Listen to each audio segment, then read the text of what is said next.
प्रेम से बोलिए विष्णु भगवान की जय। ओम नमो भगवते वासुदेवाय नमः। श्री सत्यनारायण भगवान की जय। जब चंद्रमा पूर्ण कलाओं से चमकता है और गुरु के चरणों में समर्पण का दीप जलाता है, तब आषाढ़ पूर्णिमा का पावन क्षण हमें सत्य की ओर लौटने का निमंत्रण देता है। प्रिय श्रोताओं, आज का दिन केवल पूर्णिमा नहीं, यह ज्ञान, भक्ति और सत्य के त्रिवेणी है। जहाँ एक और गुरु का बंधन है, वहीं दूसरी ओर श्री हरि के सत्य स्वरूप सत्यनारायण भगवान का पूजन और कथा श्रवण आत्मा को शुद्ध बनाता है। गुरु पूर्णिमा पर जब हम गुरुओं के प्रति कृतज्ञता प्रकट करते हैं, उसी क्षण श्री सत्यनारायण व्रत की कथा हमें सिखाती है कि जीवन में संकट, दरिद्रता और दुख तब मिलते हैं जब हम सत्य की आराधना करते हैं। आज जब आप श्री सत्यनारायण भगवान की यह कथा सुनेंगे, तो न केवल आपके घर में सुख समृद्धि का आगमन होगा, बल्कि मन और आत्मा भी गुरु कृपा और हरि भक्ति से पावन हो उठेंगे।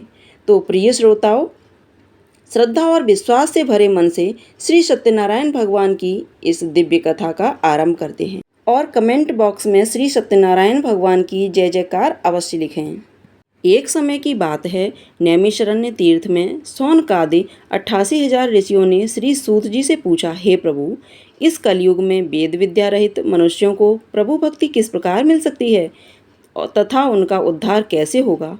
हे मुनि श्रेष्ठ, ऐसा कोई तप बताइए जिसमें थोड़े समय में ही पुण्य मिले और मनवांछित फल मिल जाए। इस प्रकार की कथा सुनने की हम इच्छा रखते हैं। सर्वशास्त्रों के ज्ञाता सूत जी बोले, हे वैष्णवजन, मैं पूज्य आप सभी ने प्राणियों के हित की बात पूछी है, इसलिए मैं एक ऐसे श्रेष्ठ व्रत को आप लोगों को बताऊंगा जिसे नारद जी ने लक्ष्मी नारायण जी से पूछा था और लक्ष्मीपति ने मुनि श्रेष्ठ नारद जी से कहा था, आप सब इसे ध्यान से सुनिए। एक समय की बात है, योगी राज नारद जी दूसरों के हित की इच्छा लिए अनेकों लोकों में घूमते हुए मृत्युलोक में आ पहुँचे। यहाँ इन्होंने अनेक योनियों में जन्मे प्रायः सभी मनुष्यों को अपने कर्मों द्वारा अनेकों दुखों से पीड़ित देखा। उनका दुख देखकर नारद जी सोचने लगे कि कैसा यत्न किया जाए जिससे करने से निश्चित रूप से मानव के दुखों का अंत हो जाए। इसी विचार पर मनन करते हुए वह विष्णु लोक में गए। वहाँ वह देवों के देव नारायण की स्तुति करने लगे, जिनके हाथों में शंख, चक्र, गदा और पद्म, गले में बरमाला पहने हुए थे। स्तुति करते हुए नारद जी बोले, हे भगवान, आप अत्यंत शक्ति से संपन्न हैं। मन तथा वाणी भी आपको नहीं पा सकती। आपका आदि, मध्य तथा अंत नहीं है। निर्गुण स्वरूप सृष्टि के कारक, भक्तों के दुख को दूर करने वाले हैं। आपको मेरा नमस्कार है। नारद जी की स्तुति सुन विष्णु भगवान बोले, हे मुनि श्रेष्ठ, आपके मन में क्या बात है? आप किस काम के लिए पधारे हैं, उसे निसंकोच कहो। इस पर नारद मुनि बोले कि मृत्युलोक में अनेक योनियों में जन्मे मनुष्य अपने कर्मों द्वारा अनेकों दुख से दुखी रह रहे हैं। हे नाथ, आप मुझ पर दया रखते हैं तो बताइए कि वो मनुष्य थोड़े प्रयास से ही अपने दुखों से कैसे छुटकारा पा सकते हैं।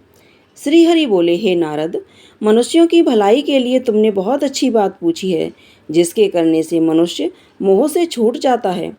यह बात मैं कहता हूँ, उसे सुनो। स्वर्गलोक व मृत्युलोक दोनों में एक दुर्लभ उत्तम व्रत है जो पुण्य देने वाला है। आज प्रेमवश होकर मैं उसे तुमसे कहता हूँ। श्री सत्यनारायण भगवान का यह व्रत अच्छी तरह विधान पूर्वक करके मनुष्य तुरंत ही यहाँ से सुख भोग कर मरने पर मोक्ष पाता है।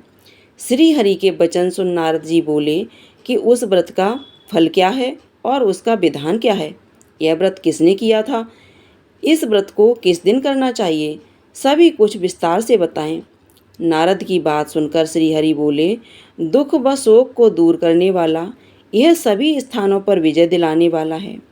मानव को भक्ति व श्रद्धा के साथ शाम को श्री सत्यनारायण की पूजा धर्मपरायण होकर ब्राह्मणों व बंधुओं के साथ करनी चाहिए। भक्ति भाव से ही नैवेद्य, केले का फल, घी, दूध और गेहूं का आटा सवाया लें। गेहूं के स्थान पर साठी का आटा, शक्कर तथा गुड़ लेकर व सभी भक्षण योग्य पदार्थों को मिलाकर भगवान का भोग लगाएं, ब्राह्मणों सहित बंधु बांधवों को भी भोजन कराएं, उसके बाद स्वयं भोजन करें। भजन कीर्तन के साथ भगवान की भक्ति में लीन हो जाएं। इस तरह से सत्यनारायण भगवान का यह व्रत करने पर मनुष्य की सारी इच्छाएं पूरी होती हैं, निश्चित रूप से पूरी होती हैं। इस कलिकाल अर्थात कलयुग में मृत्युलोक में मोक्ष का यही एक सरल उपाय बताया गया है। सत्यनारायण भगवान की जय। श्री सत्यनारायण व्रत का पहला अध्याय संपूर्ण। सत्यनारायण भगवान की व्रत कथा का दूसरा अध्याय। सूत जी बोले, हे ऋषियों, जिसने पहले समय में इस व्रत को किया था उसका इतिहास कहता हूँ, ध्यान से सुनो। सुंदर काशीपुरी नगरी में एक अत्यंत निर्धन ब्राह्मण रहता था। भूख प्यास से परेशान हो वह धरती पर घूमता रहता था।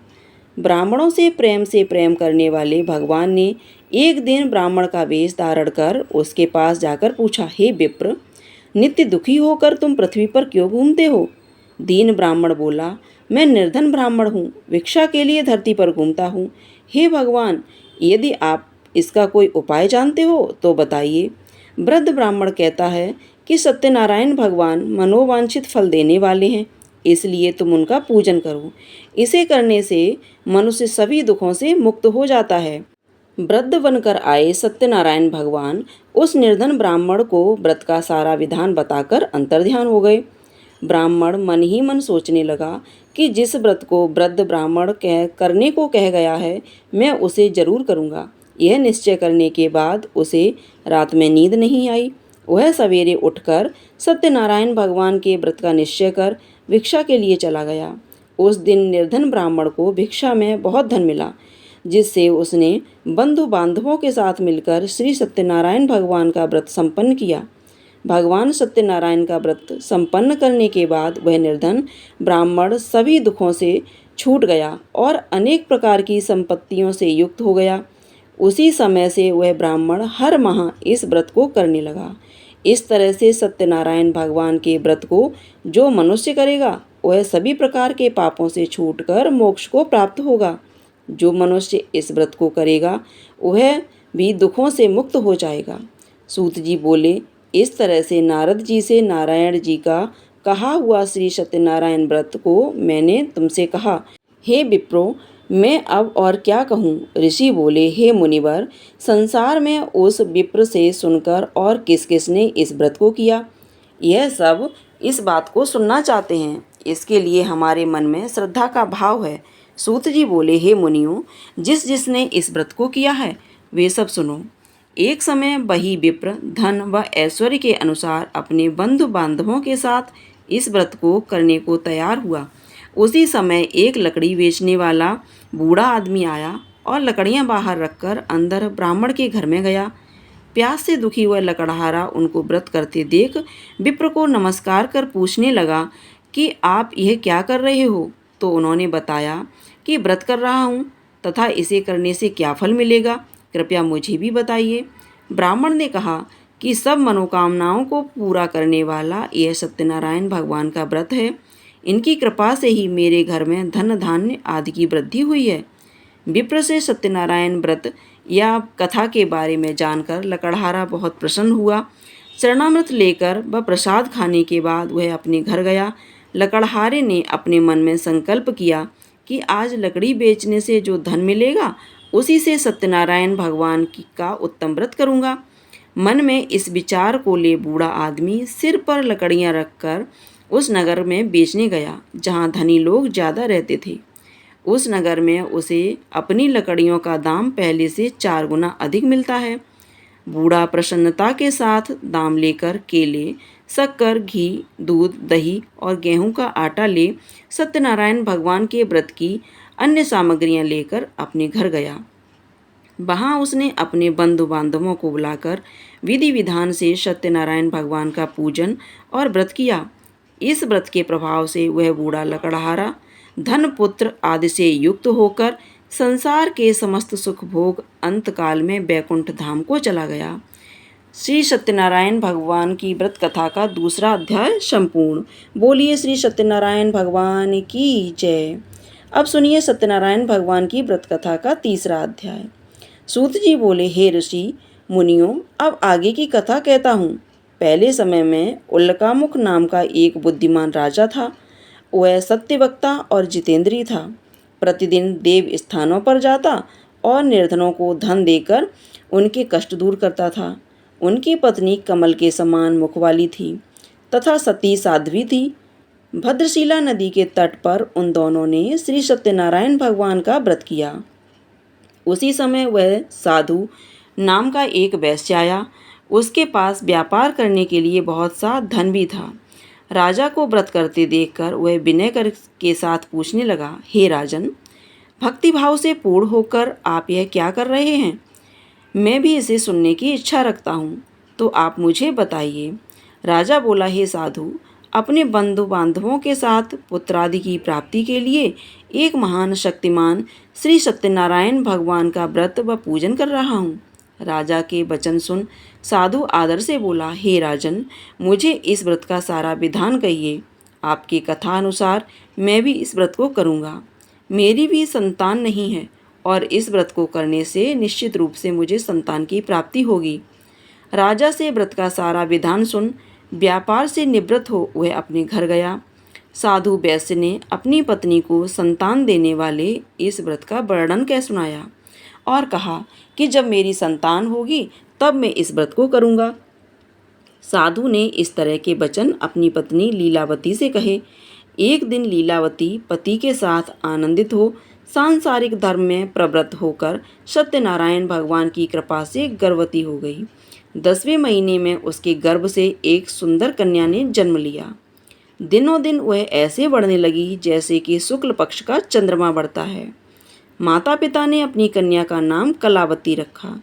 एक दिन लीलावती ने मीठे शब्दों में अपने पति को याद दिलाया कि आपने सत्यनारायण भगवान का जिस व्रत को करने का संकल्प लिया था उसे करने का समय आ गया है। आप इस व्रत को करिए। साधु बोला, हे प्रिय, इस व्रत को मैं उसके विवाह पर करूँगा। इस प्रकार वह अपनी पत्नी को आश्वासन देकर वह नगर को चला गया। कलावती पिता के घर में रहकर वृद्ध को प्राप्त हुई। साधु ने एक बार नगर में अपनी कन्या को सखियों के साथ देखा तो तुरंत ही दूत को बुलाया और कहा कि मेरी कन्या के योग्य वर देख कर आओ।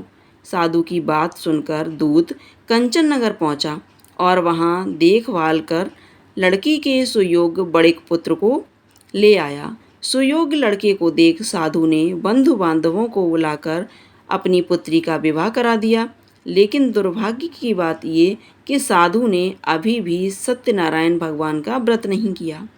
इस पर श्री भगवान क्रोधित हो गए और श्राप दे दिया कि साधु को अत्यधिक दुख मिले।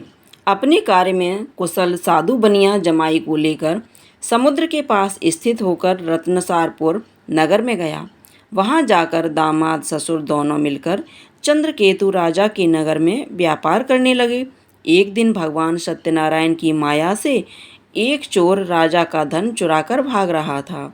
उसने राजा के सिपाहियों को अपना पीछा करते देख चुराया हुआ धन वहां रख दिया जहां साधु अपने जमाई के साथ ठहरा हुआ था। राजा के सिपाहियों ने साधु वैश्य के पास राजा का धन पड़ा देखा तो वह ससुर जमाई दोनों को बांधकर प्रसन्नता से राजा के पास ले गए और कहा कि उन दोनों चोर हम पकड़ लाए हैं, आप आगे की कार्रवाई की आज्ञा दें। राजा की आज्ञा से उन दोनों को कठिन कारावास में डाल दिया गया और उनका सारा धन भी उनसे छीन लिया गया। श्री सत्यनारायण भगवान से श्राप से साधु की पत्नी भी बहुत दुखी हुई। घर में जो धन रखा था उसे चोर चुरा ले गए। शारीरिक तथा मानसिक पीड़ा व भूख प्यास से अति दुखी हो अन्न की चिंता में कलावती के ब्राह्मण के घर गई और वहां उसने श्री सत्यनारायण भगवान का व्रत होते देखा। फिर कथा भी सुनी। वह प्रसाद ग्रहण कर वह रात को घर वापस आई। माता के कलावती से पूछा कि हे पुत्री, अब तक तुम कहाँ थीं? तेरे मन में क्या है? कलावती ने अपनी माता से कहा, हे माता, मैंने एक ब्राह्मण के घर में श्री सत्यनारायण भगवान का व्रत देखा है। कन्या के वचन सुनकर लीलावती भगवान के पूजन की तैयारी करने लगी। लीलावती ने परिवार व बंधुओं सहित सत्यनारायण भगवान का पूजन किया और उनसे वर मांगा कि मेरे पति तथा जमाई शीघ्र घर आ जाएं। साथ ही यह भी प्रार्थना की कि हम सबका अपराध क्षमा करें। श्री सत्यनारायण भगवान इस व्रत से संतुष्ट हो गए और राजा चंद्रकेतु को सपने में दर्शन दे कहा, हे राजन, तुम उन दोनों वेश्यों को छोड़ दो और तुमने उनका जो धन लिया है उसे वापस कर दो। अगर ऐसा नहीं किया तो मैं तुम्हारा धन, राज्य व संतान सभी को नष्ट कर दूंगा। राजा को यह सब कहकर वह अंतर्ध्यान हो गए। प्रातःकाल सभा में राजा ने अपना सारा सपना सुनाया। फिर बोले कि बड़े पुत्रों को कैद से मुक्त कर सभा में लाओ। दोनों ने आते ही राजा को प्रणाम किया। राजा मीठी बाणी में बोला, हे महान भाव, भाग्यवश ऐसा कठिन दुख तुम्हें प्राप्त हुआ है, लेकिन अब तुम्हें कोई भय नहीं है। ऐसा कह राजा ने उन दोनों को नए वस्त्र आभूषण भी पहनाए और जितना धन उनका लिया था उससे 2 गुना धन वापस कर दिया। दोनों वैश्य अपने घर को चल दिए। श्री सत्यनारायण व्रत कथा का 3रा अध्याय संपूर्ण। प्रेम से बोलिए श्री सत्यनारायण भगवान की जय। सत्यनारायण भगवान की व्रत कथा का अब 4था अध्याय सुनिए। सूत जी बोले, वैश्य ने मंगलाचार कर अपनी यात्रा आरंभ की और अपने नगर की ओर चल दिए। उनके थोड़ी दूर जाने पर एक दंडी वेशधारी श्री सत्यनारायण ने उनसे पूछा, हे साधु, तेरी नाव में क्या है? अभिवाड़ी बड़े हंसता हुआ बोला, हे दंडी, आप क्यों पूछते हो? क्या धन लेने की इच्छा है? मेरी नाव में तो बेल व पत्ते भरे हुए हैं। वैश्य के कठोर वचन सुन भगवान बोले, तुम्हारा वचन सत्य हो। दंडी ऐसे वचन कह वहाँ से दूर चले गए। कुछ दूर जाकर समुद्र के किनारे बैठ गए। दंडी के जाने के बाद साधु वैश्य ने नित्य क्रिया के पश्चात नाव को ऊंची उठते देख अचंभा माना और नाव में बेल पत्ते आदि देख वह मूर्छित हो जमीन पर गिर पड़ा। मूर्छा खुलने पर वह अत्यंत शोक में डूब गया। तब उसका दामाद बोला कि आप शोक न मनाएं, यह दंडी का शाप है, इसलिए हमें उनकी शरण में जाना चाहिए, तभी हमारी मनोकामना पूरी होगी। दामाद की बात सुनकर वह दंडी के पास पहुंचा और अत्यंत भक्तिभाव नमस्कार करके बोला, मैंने आपसे जो जो असत्य वचन कहे थे उनके लिए मुझे क्षमा करें। ऐसा कहकर महान शोकातुर हो रोने लगा। तब दंडी भगवान बोले, हे बड़े पुत्र, मेरी आज्ञा से बार बार तुम्हें दुख प्राप्त हुआ है। तू मेरी पूजा से विमुख हुआ। साधु बोला, हे भगवान, आपकी माया से ब्रह्मा आदि देवता भी आपके रूप को नहीं जानते, तब मैं अज्ञानी कैसे जान सकता हूँ? आप प्रसन्न होइए, अब मैं सामर्थ्य के अनुसार आपकी पूजा करूँगा। मेरी रक्षा करो और पहले के समान नौका में धन भर दो। साधु वैश्य के भक्तिपूर्वक वचन सुनकर भगवान प्रसन्न हो गए और उसकी इच्छा अनुसार वरदान देकर अंतर्ध्यान हो गए। ससुर जमाई जब नाव पर आए तो नाव धन से भरी हुई थी। फिर वही अपने अन्य साथियों के साथ सत्यनारायण भगवान का पूजन कर अपने नगर को चल दिया। जब नगर के नज़दीक पहुँचे तो दूत को घर पर खबर करने के लिए भेज दिया।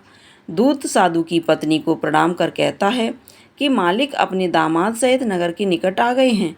दूत की बात सुन साधु की पत्नी लीलावती बड़े हर्ष के साथ सत्यनारायण भगवान का पूजन कर अपनी पुत्री कलावती से कहती है कि मैं अपने पति के दर्शन को जाती हूँ, तू कार्य पूर्ण कर शीघ्र आ जा। माँ के ऐसे वचन सुन कलावती जल्दी से प्रसाद छोड़ अपने पति के पास चली गई। प्रसाद की अवज्ञा के कारण श्री सत्यनारायण भगवान रुष्ट हो गए और नाव सहित उसके पति को पानी में डुबो दिया। कलावती अपने पति को वहां न पाकर रोती हुई जमीन पर गिर गई। नौका को डूबा हुआ देख वह कन्या रोता देख साधु दुखी होकर बोले, हे प्रभु, मुझसे तथा मेरे परिवार से जो भूल हुई है उसे क्षमा करें। साधु के दीन वचन सुनकर श्री सत्यनारायण भगवान प्रसन्न हो गए और आकाशवाणी हुई, हे साधु, तेरी कन्या मेरे प्रसाद को छोड़कर आई है, इसलिए उसका पति अदृश्य हो गया है। यदि वह घर जाकर प्रसाद खाकर लौटेगी तो उसे इसका पति अवश्य मिलेगा। ऐसी आकाशवाणी सुन कलावती घर पहुंचकर प्रसाद खाती है और फिर अपने पति के दर्शन करती है। उसके बाद साधु अपने बंधु बांधवों सहित श्री सत्यनारायण भगवान का विधि विधान से पूजन करता है। इस लोक को सुख भोग वह अंत में स्वर्ग को जाता है। श्री सत्यनारायण व्रत का 4था अध्याय संपूर्ण। प्रेम से बोलिए श्री सत्यनारायण भगवान की जय। अब सुनिए सत्यनारायण भगवान की व्रत कथा का 5वां अध्याय। सूत जी बोले, हे ऋषियों, मैं और भी एक कथा सुनाता हूँ, उसे भी ध्यानपूर्वक सुनो। प्रजा पालन में लीन तुंगध्वज नाम का एक राजा था। उसने भी भगवान का प्रसाद त्याग कर बहुत ही दुख सहन किया था।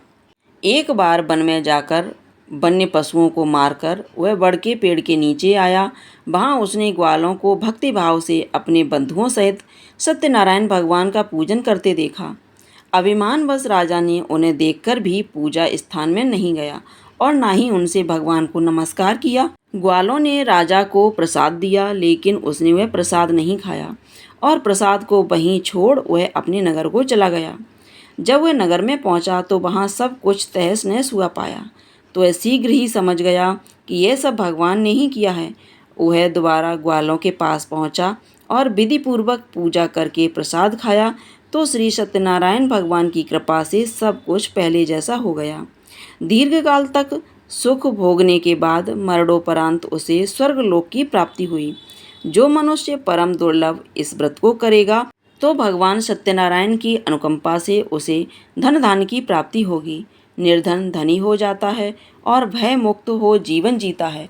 संतानहीन मनुष्य को संतान सुख मिलता है और सारे मनोरथ पूर्ण होने पर मानव अंतकाल में बैकुंठ धाम को जाता है। सूत जी बोले, जिन्होंने पहले इस व्रत को किया है, अब उनके दूसरे जन्म की कथा कहता हूँ। वृद्ध सनातन ब्राह्मण ने सुदामा का जन्म लेकर मोक्ष की प्राप्ति की। लकड़हारे ने अगले जन्म में निषाद बनकर मोक्ष प्राप्त किया। उल्कामुख नाम का राजा दशरथ होकर बैकुंठ गए। साधु नाम के वैश्य ने मूरध्वज बनकर अपने पुत्र को आरे से चीरकर मोक्ष पाया। महाराजा तुंगध्वज ने स्वयंभू होकर भगवान में अभिव्यक्त हो कर्म कर मोक्ष पाया। श्री सत्यनारायण व्रत कथा का 5वां अध्याय संपूर्ण। प्रेम से बोलिए श्री सत्यनारायण भगवान की जय। कथा सुनने के बाद अब हम यहाँ पर श्री सत्यनारायण भगवान की आरती उतारेंगे। ओम जय लक्ष्मी रमणा स्वामी, जय लक्ष्मी रमणा। सत्यनारायण स्वामी जन पातक हरिणा। ओम जय लक्ष्मी रमणा स्वामी, जय लक्ष्मी रमणा स्वामी, जय लक्ष्मी रमणा।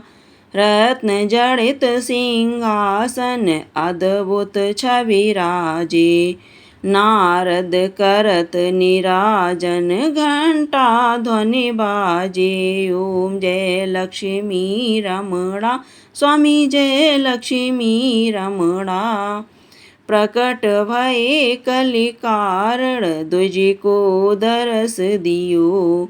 बूढ़ा ब्राह्मण बन कर कंचन महल कियो।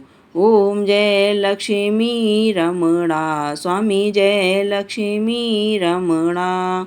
दुर्बल भीर कठारो जिन पर कृपा करी। स्वामी जिन पर कृपा करी। ओम जय लक्ष्मी रमणा स्वामी, जय लक्ष्मी रमणा। वैश्य मनोरथ पायो श्रद्धा तज दीनी। सो फल भोग्यो प्रभु जी फिर स्तुति कीनी। ओम जय लक्ष्मी रमणा स्वामी, जय लक्ष्मी रमणा। भाव भक्ति के कारण छिन छिन रूप धरो। श्रद्धा धारण कीनी तिनको काज सरयो। ओम जय लक्ष्मी रमणा स्वामी, जय लक्ष्मी रमणा। ग्वाल बाल संग राजा बन में भक्ति करी। मन वांछित फल दीनो दीन दयाल हरि। ओम जय लक्ष्मी रमणा स्वामी, जय लक्ष्मी रमणा। चढ़त प्रसाद सवायो कदली फल मेवा। धूप दीप तुलसी से राजी सत्य देवा। ओम जय लक्ष्मी रमणा स्वामी, जय लक्ष्मी रमणा। श्री सत्यनारायण जी की आरती जो कोई नर गावे। भगत दास तन मन सुख संपत्ति पावे, मन वांछित फल पावे। ओम जय लक्ष्मी रमणा, स्वामी जय लक्ष्मी रमणा। प्रेम से बोलिए श्री सत्यनारायण भगवान की जय।